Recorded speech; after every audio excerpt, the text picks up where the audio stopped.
Brace yourself, human. The alien cat girl says we're having babies. Jace Rowan expected a quiet night. No alarms. No broken ship parts. No customers yelling about late repairs. Just silence. He lay stretched out on the old sofa in his tiny orbital apartment. The cushions were worn and sagging, shaped perfectly to his tired body after years of use. A data pad rested on his chest, its hologram frozen on a half-read engine schematic. He wasn't even pretending to pay attention anymore, because Lyra was asleep on top of him. The Arisian pilot curled against him like a warm blanket. Her soft fur brushed his neck. Her tail was wrapped firmly around his leg, a sign of deep comfort in her culture. A low purr vibrated through her chest, gentle and steady. To Jace, it felt like the humming of a friendly ship engine, reassuring, familiar, home. Everything in the apartment spoke of their strange but perfect life together. His heavy work boots sat beside her sleek flight boots. His tool rack hung on the wall next to her claw-sharpening pole. The air smelled like engine grease mixed with the spicy leaf tea she loved. Two lives, completely different, somehow fitting together with no effort. Jace smiled, brushing his fingers along her neck.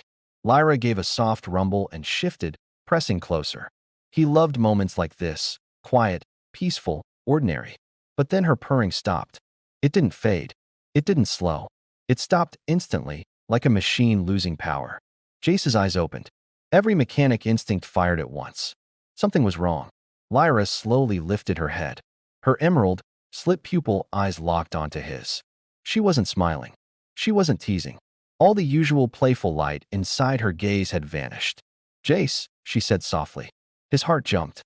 "Lyra? What is it? You look tense." She took a deep breath. Her ears angled forward. Her tail tightened around his leg. Her voice dropped into a tone he had never heard from her before. Serious, firm, almost ceremonial.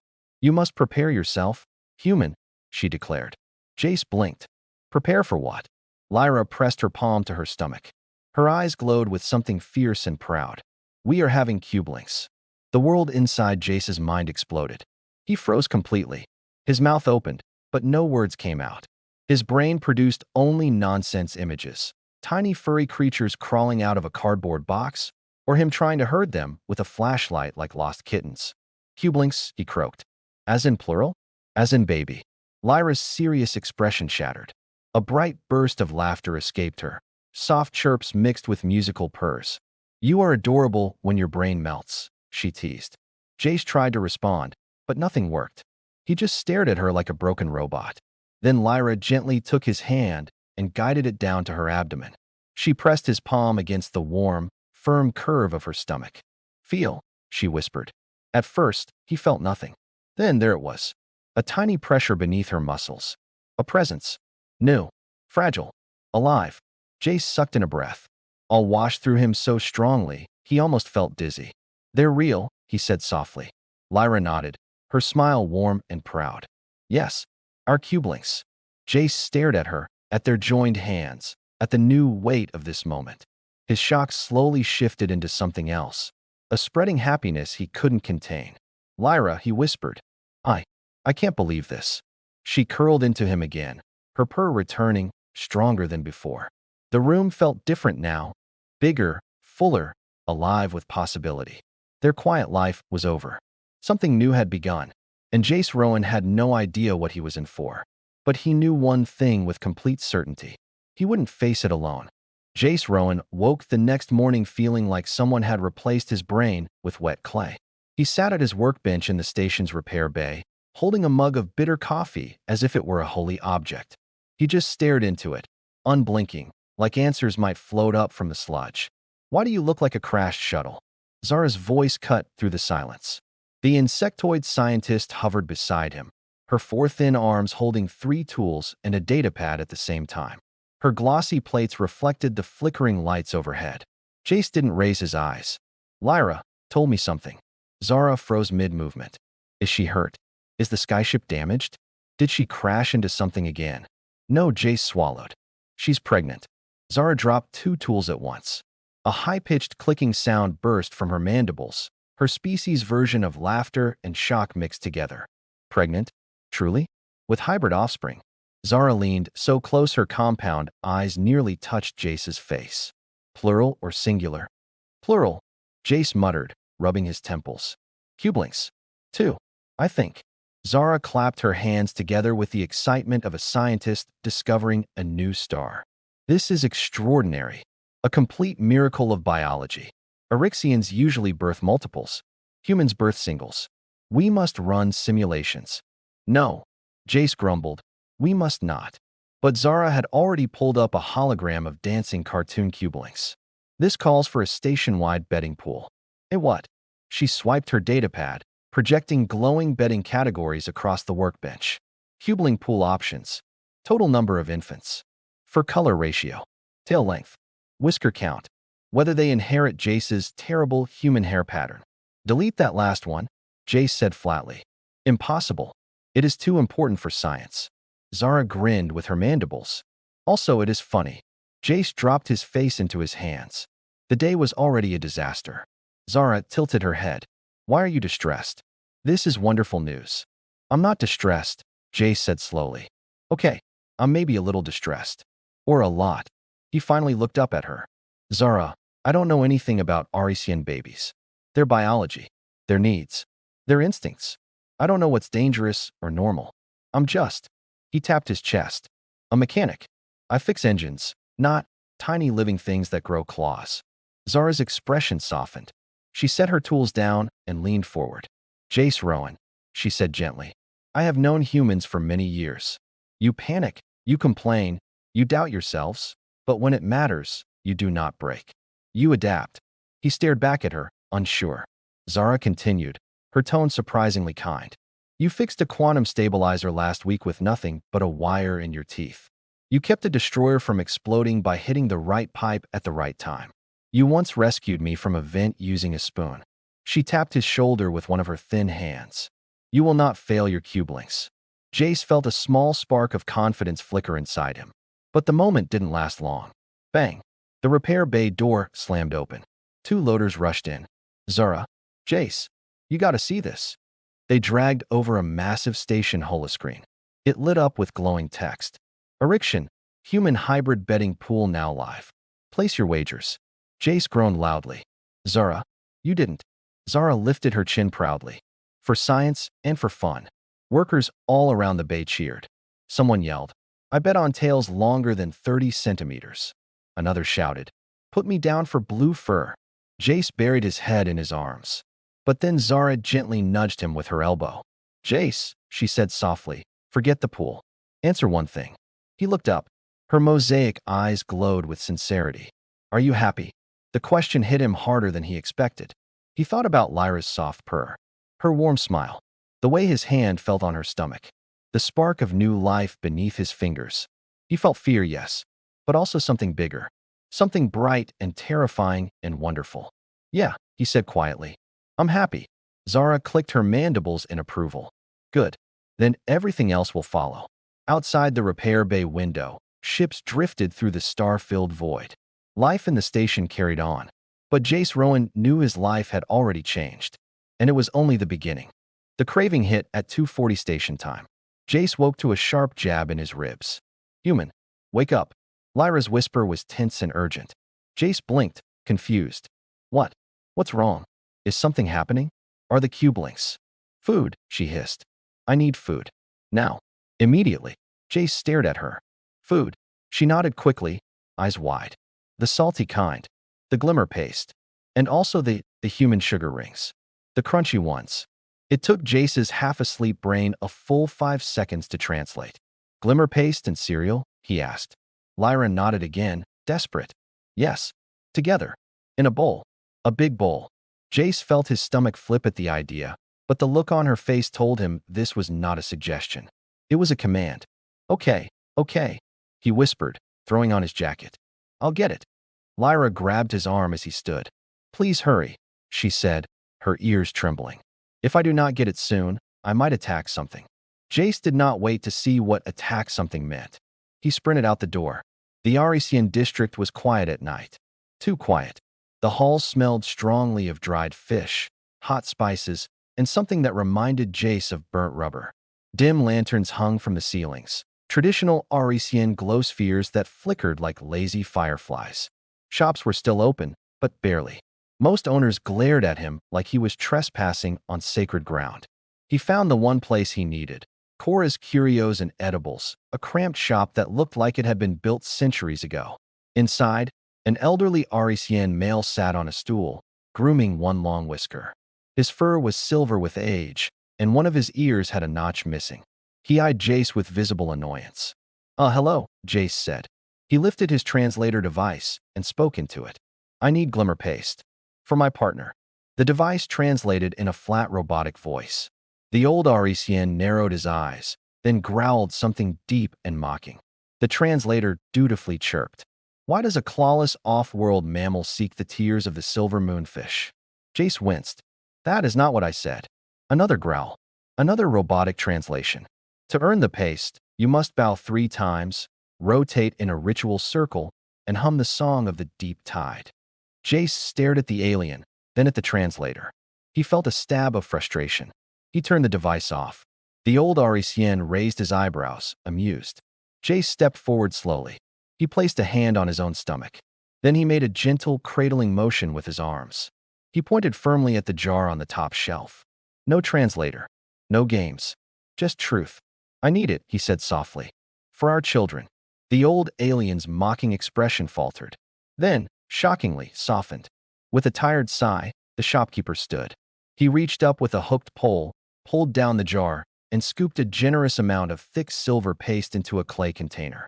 Before handing it over, he dipped his claw into the paste and drew a simple spiral symbol on top.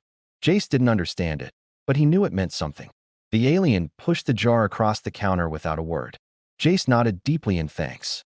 The old male pretended not to notice. As Jace made his way back through the district, he passed an open-air cafe. There, he saw a scene that made him pause. An Arisian male leaned close to a female, placing a slow, gentle lick across her cheek.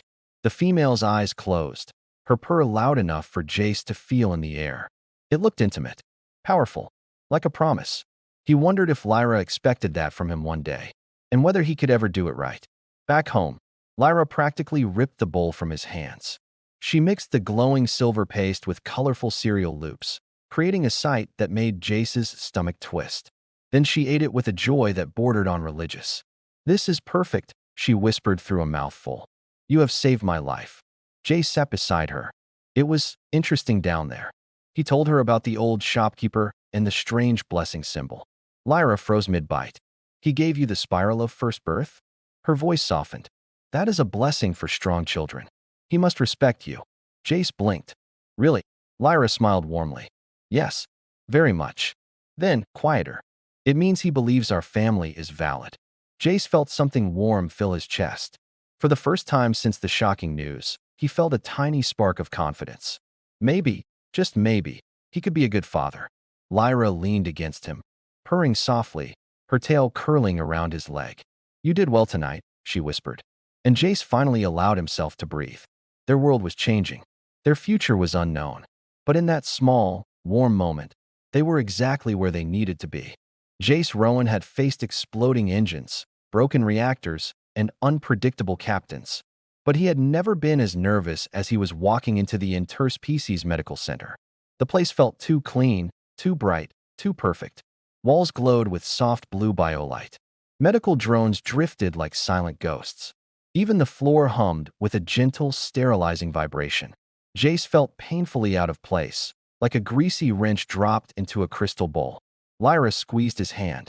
Her expression was calm, even proud. Do not worry, she murmured. Dr. Varen has helped the Rixians deliver half the station. That doesn't make me less terrified, Jace whispered. Lyra purred softly, amused. Humans are dramatic. Dr. Varen, a tall reptilian Alari with slow-blinking silver eyes, welcomed them into the scanning room. His voice was low, soothing, almost sandy. Please sit. We'll begin the hybrid assessment. A hollow bed extended from the wall. Lyra climbed up, settling gracefully despite her growing belly. Jace stood beside her, feeling useless and too large for the delicate machines. Dr. Varen activated the scanner. A soft beam of blue light washed over Lyra's abdomen, revealing 2 glowing shapes. Two distinct heartbeats. Two tiny bodies curled like bright seeds. Congratulations, Dr. Varen said with a warm hiss. You are having twins. Jace's knees nearly gave out. Twins, he echoed. Two. Not one. Two. Lyra squeezed his fingers tighter, purring proudly. Yes. Two cubelings. I told you it was plural. Jace laughed nervously. Plural was a vague word. But the joy didn't last long. Dr. Varen's fingers danced across the hollow controls. His brow ridges lowered. His tail flicked with concern. That is unexpected, he murmured. Jace stiffened. What's unexpected? Is something wrong? Lyra's ears tilted forward. Her claws gently pricked the bed. Doctor, she said sharply, speak plainly. Varen turned the display toward them. Two waveforms pulsed side by side. One steady and smooth. The other sharper, faster, almost vibrating. Your offspring, Dr. Varen explained, are developing on different biological clocks. Jace blinked. What does that mean? One follows a human circadian rhythm. 24 hours. Normal sleep-wake cycle. He pointed at the calmer waveform. The other follows an Arisian nocturnal rhythm. Awake at night, resting during the day. What? So one will sleep while the other is awake? Jace asked. Correct. And that means? Dr. Varen smiled gently. It means, Jace Rowan, that your household will operate on a continuous 24-hour cycle for at least the first year. Jace imagined it. Endless crying, endless feeding, one baby awake while the other finally fell asleep. A loop with no rest. His heart dropped so fast he felt lightheaded. Lyra, however, stayed calm. She placed a hand on her belly, smoothing her fur. We can manage it, she said confidently. We are a team. Jace wished he believed that as strongly as she did. Dr. Varen continued the scan. Physically, both are healthy, he added. Cubeling A has strong tail development. Cubeling B shows early human-like arm strength. Their hybrid traits are forming beautifully. Jace stared at the glowing shapes. Tiny lives. They're tiny lives. Something inside him shifted. Not fear this time, but a fierce, swelling protectiveness. These are our kids, he murmured. The words tasted unbelievable on his tongue. Lyra turned her head and gave him a small, soft smile. Yes, she whispered. They are. Dr. Varen then handed them a digital guide titled Hybrid Parenting, Arisian, Human Edition. Jace scanned the first lines. Infant claws may extend unexpectedly. Arisian fur shedding may occur during stress. Human-style crying may activate Arisian defensive instincts. He exhaled slowly. Okay, that sounds manageable. Hopefully. Lyra laughed. You are sweating, human. I sweat when I'm terrified, Jace replied. Dr. Varen bowed slightly. You two will do well, he said. Your harmony is strong. Cubelings feel that even before birth. Jace nodded, still overwhelmed. He and Lyra left the clinic hand in hand. But outside, where the corridor lights dimmed and the hum of the station came alive again, Jace finally whispered. Lyra, what if I'm not ready? Lyra stopped. She placed both hands on his cheeks, forcing him to meet her eyes. No one is ready, she said softly. Not humans. Not Arixians. Not anyone. Her forehead touched his. But we learn. We adapt. And you, Jace Rowan. Her tail curled around his leg. You fix the impossible every day. He felt his fear fade just a little. Maybe she was right. Maybe he could do this. Together. Jace Rowan had built engines for half his life, but nothing compared to building a nursery for two hybrid babies. By the start of the second trimester, the spare room of their apartment looked like a war zone of tools, polymer sheets, climbing structures, and half-assembled cribs. Lyra inspected everything with the focus of a battle commander. The nest must feel safe, she said, tapping a claw on one of the walls. Warm, closed, soft, like a den. Jace nodded while measuring a support beam. And secure. No loose edges. Everything anchored. Anchored too much, she muttered. It looks like a metal cage. That's called stability, Jace shot back. Human babies fall. A lot. Arisian babies climb, she countered. He sighed. They were two species trying to follow the same blueprint. And the blueprint didn't exist. Later that night, they sat together on the nursery floor, reviewing digital parenting manuals. Jace held one titled The Human Method, Order in Parenting. It described feeding charts, sleeping schedules, and strict daily routines. Lyra held an RECN guide that began with the line, "Respond to every instinct immediately. Delay creates mistrust." Opposites. Total opposites. Jace cleared his throat. "I was reading about feeding patterns. If we feed them every 3 hours, they'll learn a rhythm. They won't cry for attention. It keeps everything predictable." Lyra stared at him, ears rising slowly. "Predictable?" she repeated. Jace nodded. "Yes, predictable is good." Lyra suddenly burst into laughter, loud, musical laughter that filled the room. "Oh, Jace," she gasped, wiping her eyes. "Schedules? You want to schedule hunger?" He frowned. "It works for humans." She tapped her chest. "But RECN cubelings eat when they need to. Not when a clock says so. Denying food would confuse them. It would hurt them." "It's not denying," Jace insisted. "It's structure. It creates discipline." Lyra's laughter faded. Her expression grew serious. "Listen to me," she said softly. "A hungry cubeling is a warning light. You do not ignore warning lights." Jace opened his mouth to argue, but stopped. He knew that analogy too well. Lyra placed her palms on his cheeks, forcing him to look at her. "You think like a mechanic," she whispered. "Order, structure, control." She smiled gently. "But babies are not machines." Jace felt heat rise in his chest. Shame, frustration, confusion all tangled together. "I just want to do it right," he said quietly. Lyra pressed her forehead against his. "You will," she whispered. "But we cannot use only human tools to build an RECN nest." Her words hurt, but they were true. A week later, the problem wasn't the manuals. It was Lyra herself. She tried to leap onto the tall bookshelf to show that RECN young needed climbing space. She aimed perfectly. She pushed off the floor. But her center of gravity had changed. Her balance was wrong. Her instincts lagged behind her new body. Her foot slipped. Her claws missed the shelf edge. She crashed sideways into the bookcase with a loud thud and became wedged between two shelves. "Jace," she called weakly. "I am stuck." Pure fear shot through him. "Don't move," he shouted, rushing over. He held the bookcase steady, reached under her arms, and gently helped her down. Lyra didn't speak.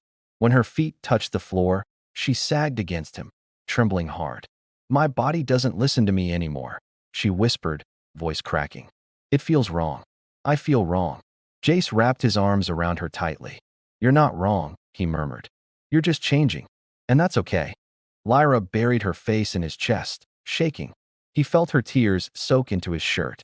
For the first time, her confidence had cracked. And for the first time, he understood how scared she truly was. 2 nights later, Jace found her missing. The apartment was too quiet. His heart pounded as he ran through the station halls until he reached the hangar. There she was, sitting alone inside her grounded skyspeeder, the cockpit lights dim. She didn't look at him as he climbed in beside her. "I'm afraid," she whispered. "Of what?" Jace asked softly. She stared at the stars outside the glass. "When I fly, I feel free. When the darkness surrounds me, I feel whole. I'm afraid that when the cubelings come, I will lose that part of myself. That pilot. That sky." Jace gently took her hand. "You won't lose the sky," he said. "You'll gain a crew. 2 tiny co-pilots who will see the stars with you." Lyra's eyes glimmered. Slowly, she leaned her head on his shoulder. For a long time, they sat there, 2 pilots grounded, staring at the endless dark, imagining a future they couldn't fully understand. And somehow, it felt like the first step toward becoming a real family.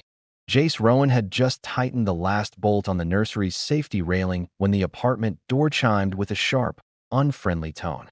Lyra's ears flattened instantly. She sniffed the air. "Authority," she muttered.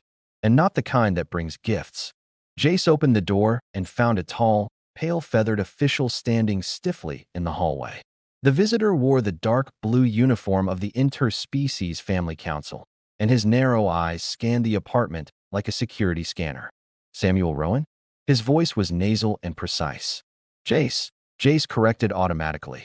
"I am Deputy Arvin," the official said curtly. "A concern has been filed regarding the safety and cultural stability of your upcoming hybrid offspring. I am here to perform a wellness inspection." Lyra's tail whipped once, fast, a sign of anger. Jace felt her step beside him, shoulders tense and jaw clenched. Her siblings. It had to be her siblings. They had threatened this. "Of course," Jace forced out. "Come in." Arvin stepped inside with slow, judgmental strides. He tapped at his datapad while looking around, as if expecting to find dirty weapons on the floor. Hybrid households, he began, often fail to meet necessary standards. Missed cultural requirements. Improper nesting spaces. Unsafe human architecture. Emotional instability. We, of course, must intervene if. Lyra growled softly. We are perfectly capable of caring for our cubelings. Arvin blinked at her, unimpressed. We will see. Jace gently touched Lyra's arm, calming her. We'll show him everything. Together. The inspection began in the nursery. Arvin's expression was unreadable as he examined the climbing platform Jace had built. Low, wide, sturdy, padded with soft polymer lining. It wasn't fully human or fully Arisian, but a blend of both. A mixed design, Arvin commented, tapping notes. Unusual. Lyra lifted her chin. It honors both cultures. They will climb safely, and they will learn stability. Jace pointed toward the reinforced walls. Scratch-proof polymer. Rounded corners. No exposed wires. Arvin nodded once. Adequate. It wasn't praise, but it wasn't failure. Next came the sleeping area, a warm, half-enclosed alcove lined with gentle fiber lights and padded space. Part Arisian nesting, part human crib design. Arvin studied it for a long moment. This is unexpectedly suitable, he admitted. Lyra's tail eased. Jace felt a small swell of pride. The official moved into the living area next. He inspected the bookshelf with its anchored frame, the electrical covers Jace installed, the padded corners, the climbing-safe surfaces. Acceptable modifications, Arvin said. Jace exhaled quietly. He hadn't realized how tightly he'd been holding his breath. Finally, Arvin straightened and looked at them both. One final requirement, he said. Cultural integration.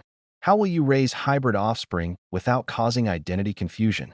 Lyra answered instantly, her voice strong and steady. They will hear my stories of the Star Chasers, and they will hear Jace's human lullabies. Jace added, they'll have Arisian claw posts and human picture books. They'll learn both traditions. We are not choosing one heritage, Lyra said firmly. We are building a new one. Arvin paused, then nodded slowly. You two appear unified. That is rare. He tapped his datapad. Inspection passed. Concern dismissed. For a second, neither Jace nor Lyra moved. Then, in perfect unison, they both exhaled with relief. Arvin left with a stiff bow. The door closed behind him. Lyra immediately collapsed into Jace's arms. We did it, she whispered, her voice trembling with the emotion she'd kept caged the whole time. Jace held her tightly. Together. But the universe was not done testing them. A few days later, the station's power grid began acting unstable again. Lights flickered. Doors hesitated before opening. Machinery snarled to a stop. Jace's supervisor shoved a datapad into his hands. Coolant lines failing again. The sensors keep glitching. You and Zara need to run manual checks. Jace nodded, but his mind was far away. He kept thinking about Lyra. Her soft breath at night. Her growing belly. The two tiny lives inside her. Every danger felt louder now. Every malfunction felt like a threat to his family. And then something worse happened. Jace returned home from the shift to find the apartment dim and silent. Too silent. Lyra, he called. No answer. Cold fear shot through him. He searched every room, every corner, but she wasn't there. He rushed into the hallway, heart racing, mind spiraling through terrible possibilities. Finally, a faint scent on the air, spiced tea and soft fur, led him to the hangar. And there she was. Lyra sat inside her grounded skyspeeder again, the cockpit dark, holding her belly, eyes shining. Jace climbed in beside her carefully. Lyra, what's wrong? She opened her mouth, but before she could speak, a sudden sharp gasp escaped her. Her claws dug into the seat.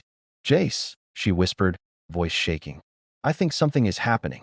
Fear gripped him, but he reached for her hand and held it tight. Okay, he said, steadying his breath. I'm with you. Tell me what you feel. Lyra swallowed hard. For a moment, she looked at him with pure trust. His heart pounded. Something was coming, and their biggest challenge had just begun. Lyra's breath came in sharp waves as Jace supported her down the corridor, one arm around her shoulders, the other steadying her belly. The station lights flickered overhead. Again, the power grid was getting worse by the hour. Almost there, Jace whispered. He tried to sound calm. He failed. Lyra clutched his arm, her claws digging in, but her voice remained steady. "No fear," she murmured. "We face this together." The moment they reached the interspecies medical center, a drone rushed forward, guiding them into the birthing room. Dr. Varen was already waiting, sleeves rolled up, tools sterilized. "Lay her down." Quickly, he instructed. Lyra lowered herself onto the bio bed, gripping the edges. Her tail coiled tightly around her leg, a sign of deep pain. Jace stood by her side, wiping the sweat from her forehead with a cool cloth, his own version of the Arisian comfort lick. Lyra's breathing calmed a little, enough for her to whisper, "You are my anchor." Jace Rowan. His heart almost broke from the weight of the moment. The delivery began smoothly, until the monitors began flashing red. Varen's eyes widened. "This is unusual." The two Cubeling's heart rhythms appeared on the hollow display, but instead of clean, distinct waves, the lines twisted and tangled, vibrating wildly like static interference. Lyra's ears flattened. "What is wrong with them?" "It's not them," Varen muttered, adjusting settings. "It's the equipment. Their hybrid cycles, day and night patterns, are overlapping. The system can't read them." Jace stared at the chaotic data. His world narrowed. He saw something the doctor did not. "It's harmonic interference," Jace said suddenly. Varen blinked. "What?" Jace stepped closer. "It's like when two engines with different fuel mixes run together. The rhythms clash. The sensors catch both and read neither." Varen looked at the data again, really looked. Understanding washed over his face. "You're right." Jace's chest swelled, but he kept his voice steady. "So use her vitals instead. Ignore the mixed signal." Varen nodded sharply. "Proceeding with maternal monitoring only." Lyra squeezed Jace's hand with fierce strength. "You see patterns even in chaos," she whispered. He kissed her forehead. "That's my job." For a few minutes, everything stabilized. Then the room went black. A deep boom echoed through the walls. Emergency sirens hummed awake. Red lights bathed everything in a dim glow. "Power grid failure." Varen barked. "I've lost all real-time vitals." "Backup systems?" Jace demanded. "Down." The surge overloaded half the center. Lyra gasped, curling forward with a cry. Jace felt fear slam into him, but he forced it down. "Show me the bed panel," he said. Varen hesitated. "Jace, now is not the time." "Show me. I can fix it." Varen slapped the emergency toolkit into Jace's hands. Jace dove behind the bio bed, ripping off the access plate. A burnt smell hit him instantly. The stabilizer chip inside was smoking. He swore under his breath. Then he focused. His hands moved like they did in the repair bay. Fast, precise, unshakable. He rerouted 2 wires, bypassed the stabilizer, clamped the relay directly to the auxiliary filament. A spark jumped. The panel hummed to life. Lights flickered back on. Monitors rebooted. Lyra's vitals returned, strong and steady. Varen stared in stunned awe. "You bypassed an interspecies medical system in 12 seconds." Jace shrugged breathlessly. "I bypass coolant lines on battleships for fun." Lyra's laugh mixed with a sob. "Human, you are unbelievable." The final stage came fast. Varen guided the process with calm expertise, but Lyra was the force that carried it. She growled through the pain, her claws scraping deep grooves into the bed's arm rails. Jace whispered encouragements, wiped her brow, held her hand through every trembling moment. And then, the first cry pierced the room. A small, furious wail filled the air.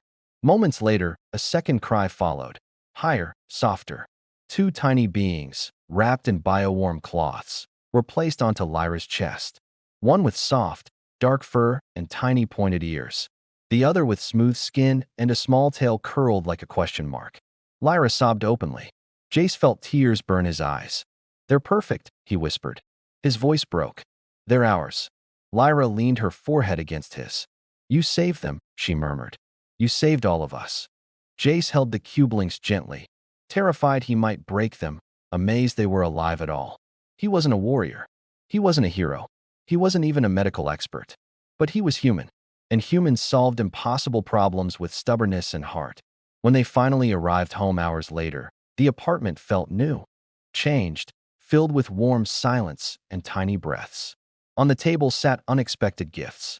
A purifier from Jace's boss, a custom schedule program from Zara, a message from Lyra's siblings. Welcome to the litter. We are proud. Lyra cried again, this time with joy. Jace lay on the sofa with one cubeling curled on his chest and the other in Lyra's arms. Her tail wrapped around him softly, protectively. He felt the vibration of her purr run through his bones. He looked at his family, his strange, beautiful, hybrid family. He was exhausted. He was terrified.